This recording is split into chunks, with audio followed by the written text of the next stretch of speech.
Este capítulo narra a visão sobre um carneiro e um bode. O carneiro com 2 chifres, o menor dos quais veio a tornar-se o maior, é identificado especificamente com a Média e a Pérsia, no verso 20. O bode de um só chifre, que disparou velozmente sobre a terra e aniquilou o carneiro, é especificamente identificado como a Grécia, no verso 21. Seu chifre único é definido em Daniel 8:22 como o primeiro rei, Alexandre, ou mais especificamente como o reino de Alexandre.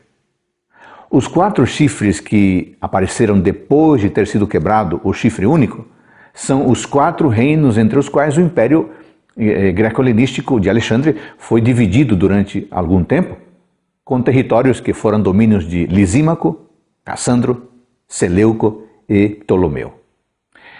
A seção mais impactante deste capítulo e mais desafiadora está nos versos 9 a 14, onde se fala do chifre pequeno. Após a morte de Alexandre, o seu chifre, ou seja, o seu reino, foi dividido em 4 chifres notáveis para os 4 ventos do céu. E aconteceu que de um dos 4 ventos, ou de um dos 4 pontos cardeais, saiu um chifre pequeno e se tornou muito forte. De quem Daniel está falando? Bom, alguns pensam que o profeta está falando de Antíoco IV ou Antíoco Epifânio, mas não é isso que a Bíblia declara, mesmo porque chifres na Bíblia representam reinos e ele foi apenas um rei individual. Além do mais, o chifre governaria sobre todos os reinos gregos, de tal forma que o chifre pequeno é o mesmo poder simbolizado no capítulo 7, ou seja, representa a Roma pagã ou o Império Romano, ou a sua sucessora. E como é que nós sabemos disso? Pense no seguinte. Primeiro, em Daniel 2 e 7, Roma vem depois da Grécia.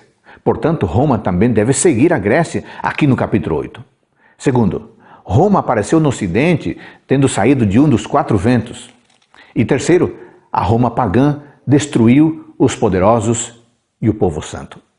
Para terminar, eu quero chamar a sua atenção para o verso 14.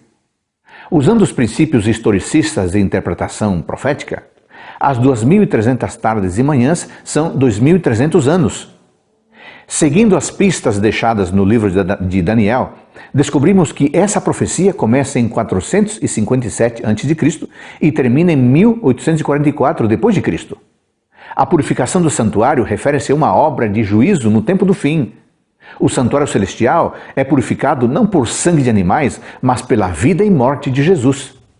Em 1844, Jesus entra no Santo dos Santos do santuário celestial para dar início à sua obra de julgamento, para salvar definitivamente aqueles que, por meio de Cristo, se aproximam de Deus, pois vive para sempre para interceder por eles. Então, para os filhos e filhas de Deus, o dia de julgamento é, na verdade, o dia de perdão. Que maravilha! Que tranquilidade saber que temos um Deus que está preocupado em nos salvar e não em nos condenar. Mas para isso, amigos, precisamos confiar em Cristo, andar ao lado dele, aceitando seu perdão, sua graça e permitindo que ele nos transforme a cada dia. E essa transformação pode começar agora. Que o Senhor abençoe você.